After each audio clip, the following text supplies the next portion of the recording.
využívať životného prostredia na mesta, tak sa spýtať, či nie je možné zakolmatovanie toho štrkového lôžka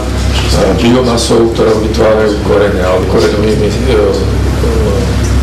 koreňovou sústavou a mikroorganizmami. Vonku sme to hovorili, ale ešte sa k tomu vrátime. Zakolmatovanie vlastnými rastlinami nenastáva, pretože v tom, tak jak v skrápaných bioreaktoroch normálnych veľkých priemyselných, aj v týchto koreňových čistiarniach, okrem mikroorganizmov, ktoré čistia tú odpadovú vodu, tam žijú aj dráve formy hmyzu alebo larvy, ktoré časť tej biomasy požierajú a rozkladajú, že svojimi normálnymi cestami robia tam priepustnosť, ale nastáva zakolmatovanie a treba aj v tých hontianských Moravciach s tým mali chvíľu problém,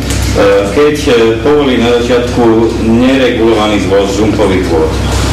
To bol väčší problém ako vlastná tá koreňová biomasa, pretože ľudia v tých žumpách niektorých, ktoré vyvážali naposledy možno, že pred 10 rokmi, keď neboli dostatočne vodotesné a každý zákon, tak keď to priviezli na tú čistiareň, tak nastal veľký tlak rôznych nerozpustných materiálov na tú čistiareň.